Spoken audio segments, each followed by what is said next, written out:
নমস্কাৰ। আজি এই কৰোনাৰ যি ভয়াৱহতাৰ কেউফালে যি বিস্তৃতভাৱে খবৰ ওলাইছে, আমি বাতৰি কাকতত বা টিভিত বা ছ'চিয়েল মিডিয়াত যি দেখিছোঁ, এই সম্পৰ্কে দুআষাৰ ক'ম বুলি আপোনালোকৰ ওচৰলৈ ওলাইছোঁ। আমি অকল ঋণাত্মক দিশটো চাই মনটো ঘৰত বেয়া কৰি থকাতকৈ আমি তাৰ পজিটিভ দিশটো চাব লাগিব। কৰোনা হৈছে, কৰোনা মহামাৰীৰ ৰূপত আহিছে, কিন্তু আমাৰ যি ইমান যি এটা হিউমেন ক্ৰাই হৈছে, তাৰ লগতে আমি এটা কথা দিশো চাব লাগিব যে ভাৰতত এতিয়ালৈকে 2,37,03,244 লোক কৰোনাত আক্ৰান্ত হৈছিল। এই হিচাপটো আচলতে 2020 চনৰ পৰা। যোৱাকালি আমাৰ মুঠ আক্ৰান্তৰ সংখ্যা হৈছে 3,62,632 জন। সংখ্যাটো ডাঙৰ, কাৰণ ভাৰতবৰ্ষৰ জনসংখ্যা হৈছে 136 কোটি। গতিকে সংখ্যাটো ডাঙৰ হ'বই। আমাৰ লকডাউন চলি থকা নাই, মুকলি হৈ আছে। ক'ৰবাত কোনোবা ৰাজ্যত লকডাউন দিছে, যদিও আমি কিমান মানুহে লকডাউন মানি চলিছে সিও এটা কথা। ই যিহেতু মানুহৰ সংস্পৰ্শৰ পৰা সম্প্ৰসাৰণ হয়, গতিকে ইমান জনবহুল এখন দেশত সংক্ৰমণটো বৃদ্ধি হোৱাটো এক স্বাভাৱিক কথা। আমাৰ ভাৰতবৰ্ষত এতিয়ালৈকে ৰিকভাৰী পাৰ্চেণ্টেজ হৈছে 83%, অৰ্থাৎ 1,97,28,797 জন সুস্থ হৈ উঠিছে। মৃত্যুৰ হাৰ 1.09%, অৰ্থাৎ যোৱা বছৰৰ পৰা এতিয়ালৈকে মৃত্যুৰ সংখ্যা হৈছে 2,58,353 জন। এক্টিভ হৈ আছে প্ৰায় 37,06,082 জন, অৰ্থাৎ 16% মানুহ এতিয়ালৈকে এক্টিভ হৈ আছে। এই কথাখিনি আমি জানি ল'ব লাগিব যে আমাৰ ৰিকভাৰীৰ হাৰটো খুব বেয়া নহয়, ভাল। গোটেই বিশ্বত যি ৰিকভাৰীৰ হাৰ আছে সেইটো হৈছে এতিয়ালৈকে যোৱা পৰহিলৈকে 86%। উন্নত দেশ, বৃহৎ দেশ আমেৰিকাত, য'ত 33 কোটি মানুহে বাস কৰে, তাত ৰিকভাৰী ৰেট হৈছে 79.15%। অৰ্থাৎ ভাৰতত চৰকাৰে যি কাম কৰি আছে, এই কামত ইমান জনবহুল এখন দেশত, সমগ্ৰ ভাৰতবৰ্ষত যি ইমান জনবহুল দেশ, এই দেশত 83% ৰিকভাৰী ৰেটটো আচলতে আমি ভাল বুলি ল'ব লাগিব। সাৱধানতা লোৱাটোৱেই ইয়াৰ প্ৰতিৰোধৰ একমাত্ৰ উপায়। আমি সাৱধানতা ল'বলৈ চাওঁ যে যদি আমি বজাৰলৈ যাওঁ, দেখিম যে শিক্ষিত বহুত মানুহেই মাস্কখন হয় নাই পিন্ধা, নহয় মাস্কখন পিন্ধিছে, পুলিচে ধৰে বুলি ইয়াত। এনেকে মাস্কখন পিন্ধি থাকিলে সংক্ৰমণ ৰোধ নহয়, কাৰণ মই এতিয়া দাড়ি আছে তলত, মোৰ দাড়িত সংক্ৰমণ নহয়। নাক আৰু মুখখন মই বন্ধ ৰাখিব লাগিব, মাস্কখন এনেদৰে পিন্ধিব লাগিব। কোনোবাই আজিকালি কৈছে যে ডবল মাস্ক পিন্ধিব লাগে। ডবল মাস্ক পিন্ধক, ছিংগল মাস্ক পিন্ধক, কিন্তু নাক আৰু মুখ সম্পূৰ্ণৰূপে আপোনাৰ বন্ধ থাকিব লাগিব। সংক্ৰমণৰ দ্বিতীয় কাৰণ হৈছে আমাৰ সংস্পৰ্শ। আমি য'তে ত'তে যে হাত দিছোঁ, কোনোবা এজন সংক্ৰমিত লোকৰ হাত য'ত পৰিছে তাত আমি হাত দিব পাৰোঁ। গতিকে যেতিয়া মাস্কখন পিন্ধি আমি বাহিৰলৈ যাম, বাহিৰলৈ যোৱাৰ পিছত আমি কোনো কাৰণতে মুখত হাত নিদিওঁ, মুখত হাত নিদিম। আৰু যেতিয়া আমি মুখত হাত দিব লগা হ'ব, আমি চেনিটাইজ কৰিম। এনেকৈ লৈ আমি চেনিটাইজ কৰিম। চেনিটাইজ কৰোঁতেও আমি চাইছোঁ যে হ'ল মোৰ চেনিটাইজ কৰা, এইটো চেনিটাইজেশ্যন নহ'ব। আমি হেণ্ড ৱাছ দি হাত ধোওঁ বা চেনিটাইজ কৰোঁ। চেনিটাইজাৰ লওঁতে তাত এটা নিয়ম আছে, মোক ডাক্তৰে যি কোৱা শুনিছোঁ বা আপোনালোকেও জানিব, চেনিটাইজ কৰোঁতে হাতখন 20 ছেকেণ্ড এনেকৈ মোহাৰিব লাগিব। হাতখন 20 ছেকেণ্ড মোহাৰিলেহে ই বীজাণুনাশকৰ কাম কৰিব, নহ'লে আপুনি এলকহল থকা এটা চেনিটাইজাৰ হাতত এনেই মোহাৰি আত্মসন্তুষ্টি লভিব পাৰিব।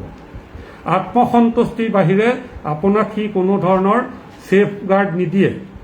গতিকে আমি এই কথাবিলাক মন কৰিব লাগিব যে এই হাতখন মোহাৰি লৈহে আমি মুখত হাত দিম। এতিয়া তৃতীয় কথাটো হ'ল যে আমি মাস্কখন পিন্ধিলোঁ, পিন্ধি আমি মুখত হাত নিদিয়াকৈ আহিলোঁ। ঘৰ আহি পাই এই মাস্কখন খুলি ইয়াৰ ভিতৰ ফালে মোৰ যি শ্বাস প্ৰশ্বাসৰ লাগিছে, এইখিনিৰ কাৰণে মই মাস্কখন ঘৰত ধুব লাগিব।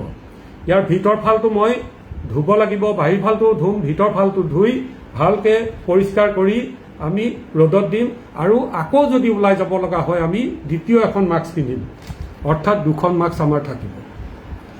এই সাৱধানতাখিনি যদি আমি প্ৰত্যেকেই লওঁ, চৰকাৰে বাৰম্বাৰ কৈ আছে মাস্ক পিন্ধক, আপোনালোকে মাস্ক পিন্ধক, মাস্কখন নাকৰ পৰা বন্ধ ৰাখক। কালি ডিজিপি মহোদয়ে বৰ সুন্দৰকৈ কৈছে কথাটো যে বাটত যদি আপোনাৰ চাহ একাপ খাবলৈ মন গ'ল, আপুনি মাস্কখন এনেকৈ লৈ চাহ একাপ খালে আপোনাৰ কাষত থকা মানুহজনৰ আপোনাৰ পৰা বেমাৰৰ বীজাণু যাব পাৰে বা তেখেতৰ পৰা আপোনাৰ গালৈ বীজাণু আহিব পাৰে।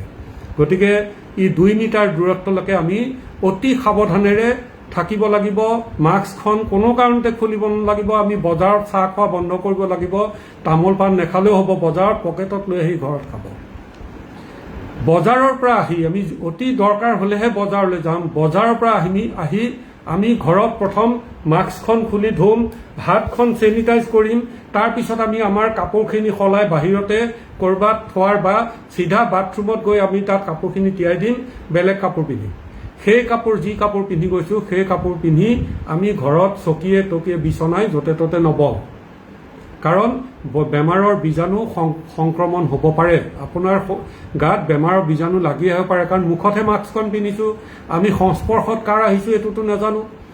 এই গোটেই কথাখিনি আমি ইজনে সিজনক ক'ব লাগিব। আমি প্ৰত্যেকৰ বাবে অতি প্ৰয়োজনীয় মানুহ আমি সমাজ পাতি এইবাবেই বাস কৰোঁ যে আমি ইজনে সিজনৰ বাবে অত্যন্ত দৰকাৰী মানুহ। গতিকে এই যিহেতু দৰকাৰ আমাৰ আছে ইজনৰ লগত সিজনৰ, গতিকে প্ৰত্যেককে কুশলে ৰখাটো আমাৰ দৰকাৰ। পাচলি বিক্ৰী কৰা মানুহজনকো ক'ব লাগিব যে মাস্কখন তুমি এনেকৈ পিন্ধা। তেওঁ যদি সুস্থ নাথাকে তেতিয়াহ'লে আমি পাচলি খাবলৈ নাপাম। গেলামালৰ দোকানীজনকো ক'ব লাগিব, তেওঁ যদি দোকান খুলিব পৰা অৱস্থালৈ নাথাকে তেতিয়াহ'লে আমি খাবলৈ নাপাম। গতিকে এই গোটেই কথাটো লকডাউন দিহে যে আমি এটা বেমাৰটো ৰোধ কৰিব পাৰিম তেনেকুৱা নহয়। আমি প্ৰত্যেকেই অতি সাৱধান হ'ব লাগিব। আৰু বাৰম্বাৰ কোৱা স্বত্বেও মানুহে কেতিয়াও তাৰমানে মাস্কখন এতিয়া মই যিদৰে পিন্ধি আছোঁ হয় কোনোবাই তেনেকৈ পিন্ধিব, কাৰোবাৰ উশাহ ল'বলৈ অসুবিধা হয় ইত্যাদি কথা। কিন্তু মই 2014 চনত মোৰ বাইপাছ চাৰ্জাৰী কৰিছোঁ, মই মাস্ক পিন্ধি ঘূৰি ফুৰিছোঁ। মোৰ অসুবিধা হয়, কিন্তু মই অসুবিধা হয় কাৰণে ওলাই নাযাওঁ। যদি ওলাই যাওঁ মই এইখন এনেদৰে পিন্ধি যাওঁ। এইটো মই মানি চলিবই লাগিব। এইটো নচলিলে মই মোৰ পৰা সম্প্ৰসাৰণটো মোৰ পৰিয়াললৈ দিম, পৰিয়ালৰ পৰা 10জনে পাব, মোৰ ওচৰ চুবুৰীয়াই পাব, আমি কোনো সুস্থ নাথাকিম। গতিকে আমি কৰোনাৰ বিৰুদ্ধে যি যুদ্ধ চলাইছোঁ এই যুদ্ধত আমি প্ৰত্যেকেই অতি সাৱধানে থাকিব লাগিব। আমি ৰাষ্ট্ৰীয় স্বয়ংসেৱক সংঘ যোৰহাটৰ তৰফৰ পৰা ইতিমধ্যে যোৱা 26 তাৰিখৰ পৰা 29 তাৰিখলৈকে আমি কিয় মাস্ক পিন্ধিব লাগে, কিয় চেনিটাইজ কৰিব লাগে, কিদৰে চেনিটাইজ কৰিব লাগে, 2 মিটাৰৰ দূৰত্ব কিদৰে মানি চলিব লাগে ইত্যাদি কথাবিলাক আমি যোৰহাটৰ বিভিন্ন অঞ্চলত, টিয়কত, তিতাবৰত, মৰিয়নিত ইত্যাদিত আমি এখন গাড়ীৰে মাইক যোগে আমি মানুহক জনাইছোঁ আৰু প্ৰায় 5,500 মাস্ক বিতৰণ কৰিছোঁ, চেনিটাইজাৰ দিছোঁ। এইটো কৰাৰ কাৰণ ই এটা আচলতে চিম্বলিক। আমি মানুহবিলাকক এই কথাটো ক'ব খুজিছোঁ যে আপোনালোকে এই নীতি নিয়মখিনি মানি চলক, অন্যথা আমাৰ যদি সমাজ যদি সুস্থ হৈ জীয়াই নাথাকে, দৈনিক যদি আমি আমাৰ আত্মীয় 10জনৰ যদি স্বৰ্গবাস হোৱা খবৰ এটা লৈ মনটো যদি এটা দুখভাৱেৰে আৰম্ভ কৰোঁ দিনটো, তেতিয়াহ'লে আমাৰ সকলো কামেই ঋণাত্মক হ'ব। আমি যোগাত্মক হ'ব লাগিব। আমি ক'ব লাগিব যে আমাৰ সংখ্যা ভাল হৈছে, আমি 86% মানুহে ৰিকভাৰী হৈছে। অসমত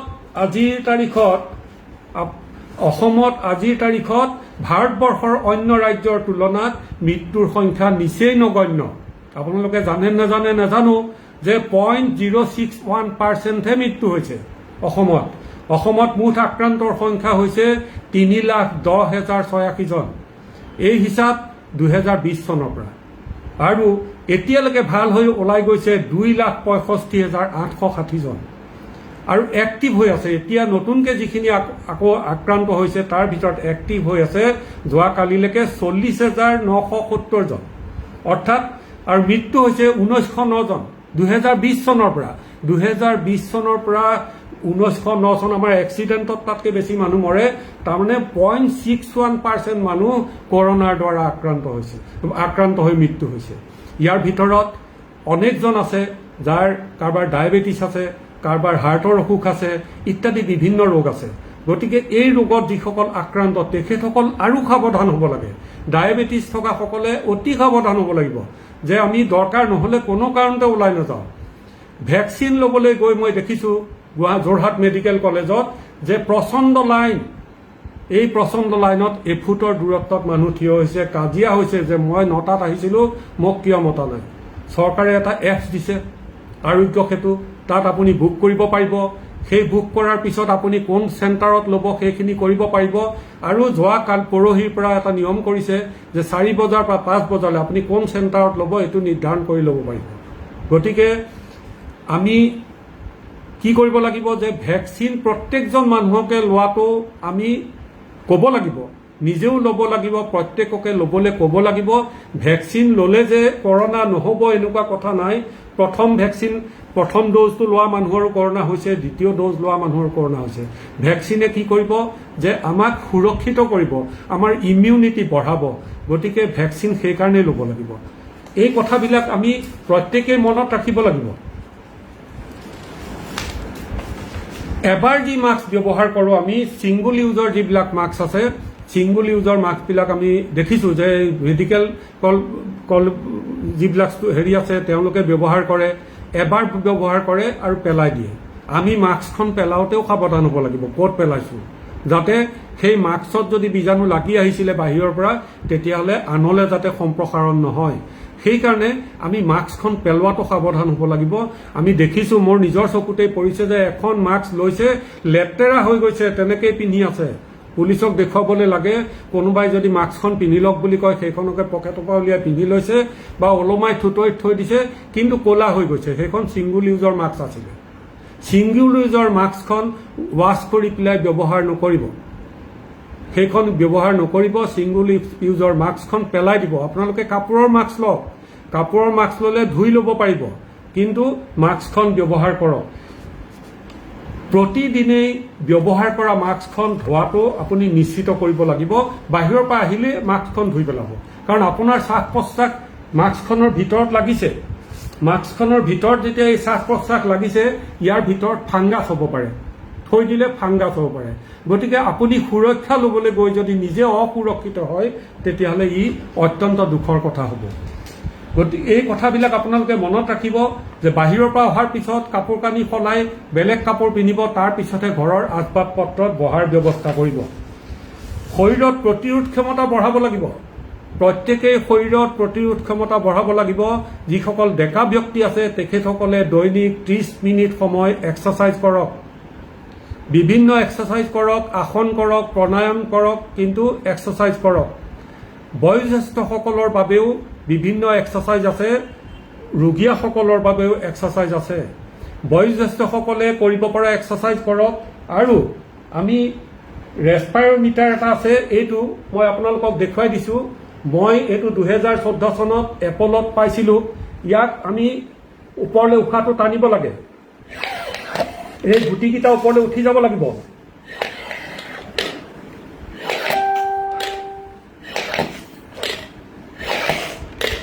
এইটো যিমান টানিব, ডেইলি যদি 10 মিনিট সময় বয়োজ্যেষ্ঠজনে এইটো কৰে তেতিয়া তেখেতৰ লাংছখন ঠিক থাকিব। গতিকে লাংছখন ঠিক থাকিবৰ বাবে এই এক্সাৰচাইজটো কৰিব লাগিব। ইয়াক কয় ডিপ ব্ৰিথিং লাংছ এক্সাৰচাইজ। এইটো কিনিবলৈ পায়, এইটো চাওক, এইটো কিনিবলৈ পায়। এইটো মই ইয়াত কিনা নহয়, মোক এপলৰ পৰা দিছিলে, তাত মোৰ অপাৰেশ্যনৰ সময়ত দিছিলে। এইটোত উশাহটো ওপৰ ভিতৰলৈ টানিব, নিজৰ ফালে টানিব, লাহেকৈ টানিলে এটা উঠিব। আমি 3টা উঠাবলৈ যত্ন কৰিব লাগিব, 3টা উঠাবলৈ যত্ন কৰিব লাগিব। আৰু দিনে 10 মিনিট সময় বয়োজ্যেষ্ঠসকলে এই এক্সাৰচাইজ কৰক। আৰু ডেকাসকলে তেওঁলোকে যিখিনি এক্সাৰচাইজ কৰিব পাৰে সেই গোটেই এক্সাৰচাইজখিনি 30 মিনিট সময় দৈনিক কৰক। ই আপোনাক সুৰক্ষিত ৰাখিব। দৈনিক খোৱাৰ আগতে আপোনালোকে এগিলাচ গাখীৰ খোৱাৰ অভ্যাস কৰক। গাখীৰত হালধি মিলাই দিব, গৰম গাখীৰত হালধি মিলাই দৈনিক এগিলাচ গাখীৰ খোৱা কৰক। ই আপোনাৰ ইমিউনিটি বঢ়াব। দিনটোত পৰাপক্ষত যিমান বাৰ পাৰি গৰম পানীয়ে খাব। যদি খাবলৈ বেয়া পায় অন্ততঃ 3 বাৰ দৈনিক গৰম পানী খাব। 3 বাৰ দৈনিক গৰম পানী খাব আৰু 2 বাৰ গৰম পানীৰ ভাপ ল'ব। গৰম পানীৰ ভাপ ল'বলৈ যাওঁতে আমি এতিয়া দেখিছোঁ যে এমাজনত বা ক'ৰবাত ষ্টিমাৰ আহিছে। মোকো ছোৱালীয়ে ফোন কৰি কৈছে, দিতা তোমাৰ কাৰণে ষ্টিমাৰ অৰ্ডাৰ দি দিওঁ নেকি? মই কৈছোঁ নিদিবা। ষ্টিমাৰ আমি কেটলি এটাত পানী গৰম কৰি বা চচপেন এটাত পানী, সৰু চচপেন এটাত পানী গৰম কৰি আমি চচপেনটোৰ গৰম পানীখিনিৰ ওপৰত মূৰটো এনেকৈ যদি আমি ঢাকি লওঁ, ঢাকি লৈ যদি ভাপটো লওঁ, এনেকৈ যদি ভাপটো লওঁ তেতিয়াও হ'ব। নহ'লে এনেকুৱা যদি বাচন পায়, এইটো কাছৰ, এই বাচনত এইফালেদি গৰম পানী দিব, এইফালে ষ্টিম ল'ব। এইটো দৈনিক 2 বাৰ কৰিব। এইটো একেবাৰে সহজ। এইটোৱে ষ্টিম ল'ব। ই আপোনাৰ লাঞ্চখন ঠিক ৰাখিব, শৰীৰটো গৰম ৰাখিব। 2 বাৰ ল'ব, আপোনাক কৰোণাই একো কৰিব নোৱাৰে। নিজৰ ঘৰত থকা যতনেৰেই আপুনি ষ্টিমটো ল'বলৈ যত্ন কৰক। সকলো মানুহে একেলগে ষ্টিমাৰ কিনিব নোৱাৰে।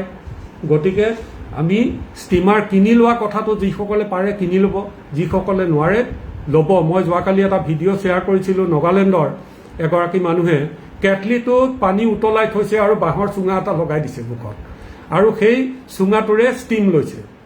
নগালেণ্ডত বোলে বহুত মানুহে তেনেকৈ ষ্টিমাৰ হিচাপে ব্যৱহাৰ কৰিছে। পানী উতলি আছে আৰু ষ্টিম লৈছে। দৈনিক 2 বাৰ লওক আৰু কুলকুলি কৰাৰ অভ্যাস কৰক। নিমখ দি হওক কুলকুলি কৰক, নিমপাত উতলাই লৈ তাকো সেই দিও কুলকুলি কৰক, যি তাৰমানে বীজাণুনাশকৰ কাম কৰে। আৰু ফিটকিৰি এটুকুৰা লৈ যদি আপুনি গৰম পানীত এবাৰ মাত্ৰ এনেকৈ ডুবাই তাৰপিছত যদি কুলকুলি কৰে, দৈনিক 2 বাৰ কৰে, ডিঙিৰ ভিতৰত হ'ব পৰা জাৰ্মবিলাক আপোনাৰ নষ্ট হৈ যাব। গতিকে এই কথাবিলাক আপোনালোকে খুব নিষ্ঠাৰে সতে অভ্যাসত পৰিণত কৰক। ধৰি লওক যে কৰোণা 2023 চনলৈকে থাকিব। আমি কৰোণাৰ বিপক্ষে যুদ্ধ কৰিব লাগিব। আমি জীয়াই থাকিব লাগিব। চৰকাৰক আমি সহায় কৰিব লাগিব। চৰকাৰে অন্য কাম কৰিব লাগিব। অকল কৰোণাৰ পোকৰত লাগি থাকিলে নহ'ব। আমি জীয়াই থাকিব লাগিব। আজি যি অৱস্থা হৈছে যে এতিয়া 1 বজাৰ পৰা আজিৰ পৰা বন্ধ দিছে। আজি 13 তাৰিখৰ পৰা 1 বজাৰ পৰা দুপৰীয়া বন্ধ দিছে। যোৱাকালিলৈকে 2 বজালৈকে বন্ধ কৰাৰ সময় আছিল। আজিৰ পৰা অফিচ কাছাৰীও বন্ধ কৰি দিছে। কিন্তু ই সমস্যাৰ সমাধান নকৰে। এই 1 বজালৈকে যে খুলি দিছে, ইয়াত আমাৰ প্ৰচণ্ড ভিৰ। এই ভিৰত আমি মাস্কো নাই, একো নাই, নাকৰ তলত মাস্ক পিন্ধি আছোঁ বা থুতৰিত পিন্ধি আছোঁ। আমাৰ সময় নাই, মুঠতে বজাৰ কৰিব লাগিব, খাব লাগিব। আমি জীয়াই থাকিব লাগিব প্ৰথম। জীয়াই যদি নাথাকোঁ, সুস্থ যদি নাথাকোঁ, তেতিয়াহ'লে তাতকৈ আৰু আমাৰ অসুবিধাৰ কথা কি হ'ব? আমাৰ পৰিয়ালটোৰ কি হ'ব? প্ৰত্যেকৰে এটা এটা দায়িত্ব আছে, সামাজিক দায়িত্ব আছে, পৰিয়ালৰ দায়িত্ব আছে। আমি সকলোৱেই এই কথাবিলাক মন কৰিব লাগিব। গতিকে দিনটোত আমি 2 বাৰ কুলকুলি কৰিব লাগিব গৰম পানীৰে। কেনেকৈ কৰিম? নিমখ দি কৰিম, নিমপাত সিজাই দি কৰিম। নিম হৈছে জাৰ্ম কিলাৰ। গতিকে নিমপাত উতলাই লৈ পেলাই সেই পানী দি কৰিম। অলপ তিতা লাগিব, কাৰণ কৰোণাই আমাক অলৰেডি তিতা দিছে। আপুনি সেইটো কাৰণে চিন্তা নকৰিব। আৰু অকণমান তিতাৰ কুলকুলি কৰিব। নহ'লে ফিটকিৰি অকণ ডুবাই নথব। ফিটকিৰিটো এনেকৈ পানীত দিয়ে লগে লগে সেই পানীৰে কুলকুলি কৰিব। দিনটোত 2 বাৰ কুলকুলি কৰক। প্ৰচুৰ পৰিমাণে নেমু টেঙা খাব লাগিব। আমি কোনোবাই চি ভিটামিন থকা টেবলেট খাইছে, কিবা খাইছে, আমাৰ ঘৰত নেমু টেঙা আছে, আমি নেমু টেঙা খাম। এতিয়া কেঁচা আম ওলাইছে, টেঙা মুঠতে আমি খাব লাগিব। ভিটামিন চি আমি খাব লাগিব। ভিটামিন চিয়ে আমাক শৰীৰত ইমিউনিটিটো দিব। ভিটামিন ডিও খাবলৈ কৈছে। ভিটামিন ডিও খাব। ঘৰত মোটামুটি আমাৰ সকলোৰে তুলসীৰ গছ আছে। মোৰ ঘৰত ৰাম তুলসী আছে, ক'লা তুলসীও আছে। মই দৈনিক ৰাম তুলসীৰ পাতেৰে চাহ খাওঁ। আজি যোৱা 2020 চনৰ পৰা খাই আছোঁ। আৰু 2-4জনক মই চিনাকি মানুহক কেতিয়াবা দিছোঁ। তুলসীৰ আগটো ছিঙিব, 2টা তুলসীৰ আগ ছিঙি আপুনি পানীত খুন্দি লৈ অকণমান পানীত উতলাব। 1 কাপ পানীক আধা কাপ কৰিব। তাতে পাৰিলে জালুক এটা দি দিব আৰু আদা অকণমান দিব। এই গোটেইকেইটা বস্তু দি লং এটা আছে যদি লং এটা দিব। এই দি পেলাই আপুনি দিনটোত 2 বাৰ চাহ খাওক। লাল চাহ চেকনিত চাহপাত অকণত দি সৰকাই দিব আৰু 2 বাৰ খাব। ই আপোনাক কাঢ়া যে আমি বজাৰত কিনিবলৈ পাইছোঁ, এই কাঢ়াটো আমি ঘৰতে বনাই লৈ খাব পাৰোঁ। লং নাই তেতিয়া আদা জালুক এটা দি খাওক, তুলসী পাত দি, কিন্তু দৈনিক 2 বাৰ খাওক, ই আপোনাক কাঢ়াৰ কাম কৰিব। ভাত আমি খাবই লাগিব, ৰুটিও খাব লাগিব। বহুত মানুহ আছে মইতো ভাত নাখালেও, মই ৰুটি এখন খালেও বা কিবা সামান্য কিবা এটা খালেও মই শুই থাকিম। বহুত মানুহ আছে আজি ভাত নাখালোঁ ৰাতি, গতিকে 12 বজাত ভোক লাগিলে, এনেকুৱা হয়। গতিকে ভাত আৰু ৰুটি আমি খাবই লাগিব। ই কি থাকে, তাত কাৰ্বহাইড্ৰেট বেছিকৈ থাকে। আমি ফল মূলো খাব লাগিব, ফল মূল খাব লাগিব, নিউট্ৰিশ্যনযুক্ত আহাৰ আমি খাবলৈ অভ্যাস কৰিব লাগিব। ফল মূল আমি কিনিয়েই খাব লাগিব এনেকুৱা কথা নাই। যিকোনো ফল মূল কিনিবলৈ পোৱা নোপোৱা আমি এনেই পোৱা বাৰীত থকা মুঠতে ফল মূল আমি খাব লাগিব। ড্ৰাই ফ্ৰুটছ পালে আৰু ভাল, খাব লাগিব, অলপ অলপ ডেইলি খাব লাগিব। ই নিউট্ৰিশ্যন বঢ়াব পৰা সকলো ধৰণৰ ফল মূল আমি খোৱাৰ অভ্যাস কৰিব লাগিব। আপোনাৰ ওচৰলৈ অহা বা সম্পৰ্কত থকা ব্যক্তি পৰিয়াল সকলোকে কোভিড সংক্ৰমণৰ এই ব্যৱস্থাসমূহ আমি যেতিয়া কৈ আছোঁ এইখিনি আপুনি ক'ব লাগিব। কিয় ক'ব লাগিব? আমাৰ সাধাৰণতে কি হয় যে মই মোৰ এই কথাটোৱে ভাল পাওঁ, মোৰ যদি খুব ভাল হয়, মোৰ যদি খুব উন্নতি হয় মই বৰ ভাল পাওঁ, আপোনাতকৈ মোৰ উন্নতি হোৱাটো ভাল লাগিব। কিন্তু মোৰ উন্নতিটো চাবৰ কাৰণে মোৰ কাষে বাৰে মানুহজন লাগিব যে তেওঁৰ বৰ উন্নতি হৈছে, কোনোবাইতো চাব লাগিব। গতিকে তেওঁৰো উন্নতি হ'ব লাগিব, তেওঁ সুস্থ থাকিব লাগিব। গতিকে আমি এই গোটেই কথাখিনি তেওঁকো বুজাবলৈ যত্ন কৰিব লাগিব যে আপুনি এইখিনি নিয়ম মানি চলক। কাৰণ আপুনি সুস্থ নাথাকিলে মই ৰাতিপুৱাই ওলাই আপোনাক নেদেখিম, বেয়া লাগিব। বা এজন মানুহৰ হঠাতে কৰোণা হ'ল, পৰিয়ালটোত 2জনেই মানুহ, তেওঁক ৰখীয়া দিবলৈও কোনো মানুহ নাই বা ৰখীয়া দিয়াৰ ব্যৱস্থাও নাই কৰোণাত। মৃত্যু হোৱা মানুহজনক খৰি দিবলৈও নিব নোৱাৰি, তেওঁলোকে কোভিড প্ৰট'কল মানি পেলাই খৰি দিব। কি থাকিল আমাৰ? গতিকে আমি প্ৰত্যেকেই প্ৰত্যেকক সুস্থ ৰখাৰ বাবে এই নিয়মসমূহ মানি চলিবৰ বাবে তেখেতসকলক ক'ব লাগিব। আমি কোৱাতেই শেষ কৰিব নালাগিব, তেওঁ বাৰে বাৰে সোঁৱৰাব লাগিব যে আপোনাক কৈছিলোঁ মাস্কখন আপুনি কিন্তু ভালকৈ পিন্ধা নাই দেই, চেনিটাইজ অকণ কৰি লওক। চেনিটাইজ কৰিলে এনেকৈ মোহাৰি থৈ দিলে নহ'ব, 20 ছেকেণ্ড মোহাৰক, দুইফালে দিব, এইটো দি 20 ছেকেণ্ড মোহাৰক, নহ'লে চেনিটাইজাৰটোৱে একো কাম নকৰে। আৰু বাৰম্বাৰ চেনিটাইজাৰ লৈ থকা দৰকাৰ নাই। ঘৰত যদি ব্যৱহাৰ কৰে তেতিয়া হেণ্ড ৱাছ ব্যৱহাৰ কৰিব, চাবোন ব্যৱহাৰ কৰিব। বাৰে বাৰে এটা আল্টিমেটলি ই এটা কেমিকেল, গতিকে বাৰে বাৰে ই ব্যৱহাৰ কৰি থাকিব নালাগে। যিমান পাৰি ঘৰত থকা অৱস্থাত আপুনি হেণ্ড ৱাছ ব্যৱহাৰ কৰক, চাবোন ব্যৱহাৰ কৰক। সংস্পৰ্শলৈ যিসকল পৰিচিত লোক আহিব তেখেতসকলক ক'ব যে 2 মিটাৰৰ দূৰত্বটো বৰ্তাই ৰাখিব লাগিব। আপোনাক মই এনেই খুব ভাল পাওঁ, আপোনাক মোৰ খুব ভাল লাগে, আপোনাৰ ওচৰতে কাষতে বহি কথা পাতি বৰ ভাল পাওঁ, কিন্তু এতিয়া আমাৰ কৰোণা চলি আছেতো, গতিকে আপুনি অকণমান দূৰত বহক, 2 মিটাৰ দূৰত্বৰ পৰা আমি কথা পাতিম, তেতিয়া সংক্ৰমণ ৰোধ হ'ব। অসুস্থতা অনুভৱ কৰিলে, মোৰ চৰ্দি লাগিছে, অকণমান কাহ 2টামান হৈছে, মই মনে মনে বহি আছোঁ, ঘৰতো কাকো কোৱা নাই, এইটো কাম নকৰিব। এইটো কাম নকৰিব, কাৰণ এনেকুৱা দিনো হৈছে যে যোৱাকালি আমাৰ অতি আত্মীয় এজন ব্যক্তি, তেখেতৰ কৰোণা হোৱা নাই, কিন্তু এই যি দুৰ্যোগ আহিছে, দুৰ্যোগৰ মাজত বহুজন আমাৰ মাজৰ পৰা সুহৃদ মানুহ আঁতৰি যাব লগা হৈছে। যোৱাকালি এজন আমাৰ অতি আত্মীয় মানুহ, তেখেতৰ পৰিবাৰে ৰাতি বিচনাৰ আঁঠুৱা খুচি থাকোঁতে কাহ এটা আহিল, একেটা কাহতে তেখেতে গাৰুত খুব ধুমকৈ শুই দিলে। তেতিয়া মানুহজনে কৈছে যে ইমান জ্বৰতনো শুব লাগেনে?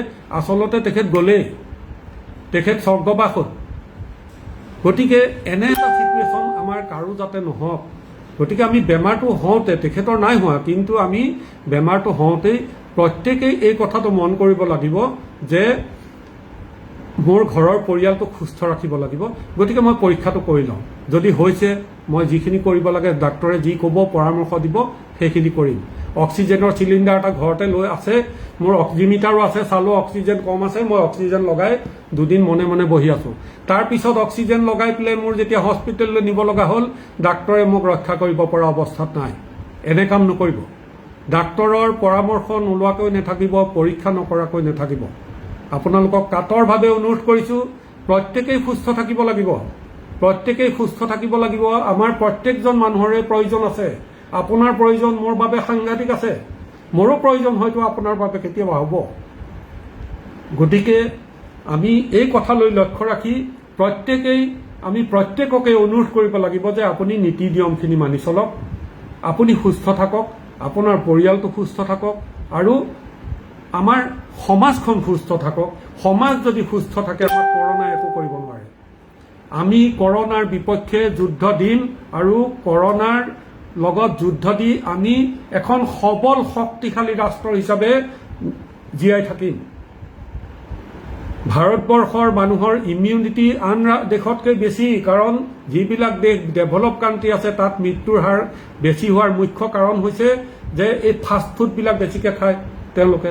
আমি কচু শাক খাওঁ, ঢেকীয়া শাক খাওঁ, মানিমুনি খাওঁ, নিম পাত খাওঁ, নৰসিংহ খাওঁ, আমি বিভিন্ন বস্তু খাওঁ। যিসকলে ফাষ্টফুড বেছিকৈ খায় তেখেতসকলৰ ইমিউনিটিটো কম হয়। গতিকে আমি এই বস্তুবিলাক প্ৰকৃতিয়ে দিয়া সকলো বস্তু আমি আদৰেৰে লৈ আমি গ্ৰহণ কৰিব লাগিব।